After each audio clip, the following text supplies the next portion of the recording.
as melhores condições de vida para os povos indígenas. Eu pergunto ao deputado Newton Tato se ele deseja fazer uso da palavra. Se tiver, o senhor já está com a palavra franqueada, deputado.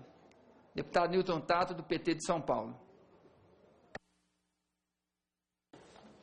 Queria cumprimentar o deputado Ságuas Moraes, presidente da Frente de Defesa dos Povos Indígenas. Cumprimentar o Kleber, Sônia, Silei, Vaninho, parabenizar o CIMI por esse relatório, por esse trabalho consistente que vem fazendo ao longo, desde a fundação do CIMI, né? Quero dizer também que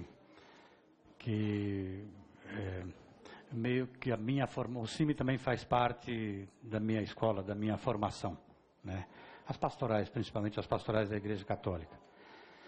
E primeiro também quero justificar de não estar presente aqui, porque hoje a gente estava lançando a Frente Parlamentar em Defesa das Organizações da Sociedade Civil, e que eu coordeno. Então eu estava lá coordenando o lançamento dessa frente, que também é uma trincheira importante que a gente pretende ter aqui dentro dessa casa. É uma frente mista e ela é composta também por organizações da sociedade civil, né, a diversidade da sociedade civil, e que é uma trincheira também, né, frente a essas ameaças que a gente vem sofrendo, principalmente aqui dentro desta casa, que coloca em risco conquistas da sociedade brasileira e de todos os segmentos, tanto dos povos indígenas como dos trabalhadores em gerais, que são conquistas dos últimos 40, 50 anos, conquistas que veio desde a luta contra a ditadura, por liberdade,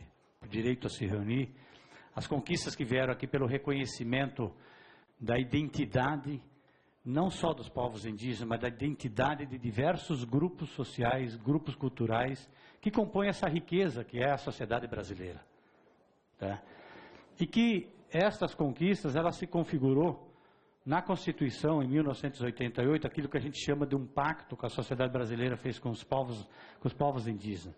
Mas também se configurou lá uma série de direitos na área ambiental, direitos difusos, direitos culturais, que na verdade a sociedade brasileira, depois de muito tempo, e com essa diversidade, ela falou assim: nós vamos construir uma nação, nós vamos construir um país que seja inclusivo e que seja respeitoso, generoso, com a diversidade cultural que tem nesse país, seja das diferentes grupos de identidade étnicas indígenas que tem aqui, dos negros que foram trazidos, forçados para a África, dos europeus que vieram para cá, enfim, nós vamos construir uma nação que ela seja inclusiva, que ela seja respeitosa, que seja possível a convivência.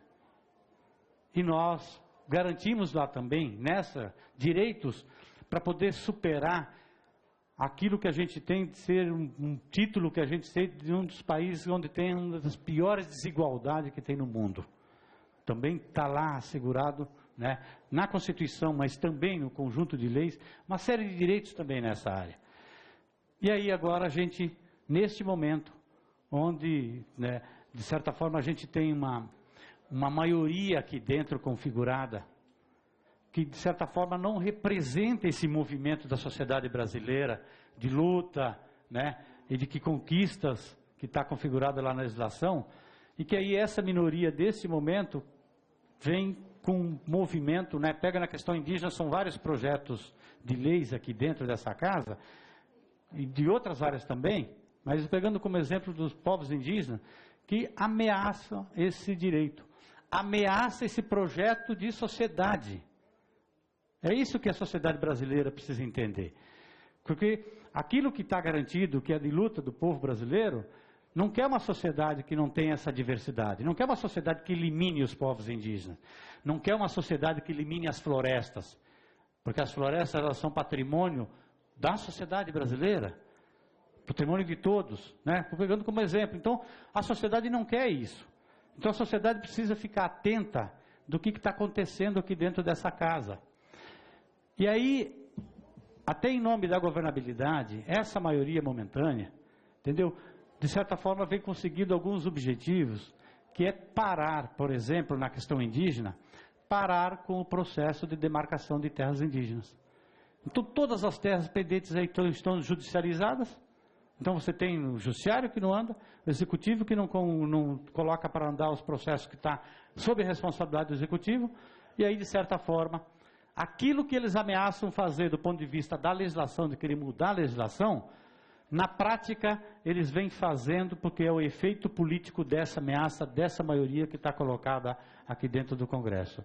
Então, é essa atenção que eu queria chamar, que acho que nós temos que chamar a atenção da sociedade, porque ou a sociedade puxa para si também a responsabilidade de vir aqui no Congresso, de cobrar dos deputados, entendeu? De cobrar do Executivo, para que esta agenda que é construída com luta de toda a sociedade e que está configurada no conjunto de direitos, para que essa agenda não pare, essa agenda tem que continuar. Nós tivemos alguns avanços nos últimos anos, em alguns indicadores sociais, principalmente, também ambientais, tá? Esses indicadores correm risco de a gente perder. Quando a gente sai assim, quando o Brasil sai do mapa da fome da ONU, da FAO, tá? Ele é uma conquista muito grande. Agora, nós não podemos correr o risco de perder, né, essas conquistas, de parar com esse processo, tá, e de repente retroceder.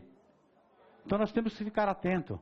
Então, queria parabenizar, entendeu, o CIMI por aquilo, o trabalho que vem fazendo, de organização dos povos indígenas, de mobilização, de produção de informação, importante não só para o efeito das políticas públicas, para a atuação aqui dentro do Congresso Nacional, mas também para mobilizar essa coisa que nós nunca podemos perder de vista, que é dialogar com os outros setores da sociedade, porque é de interesse da sociedade como um todo de construir esse país que seja inclusivo, que seja generoso com todo mundo e que seja mais igual, mais solidário.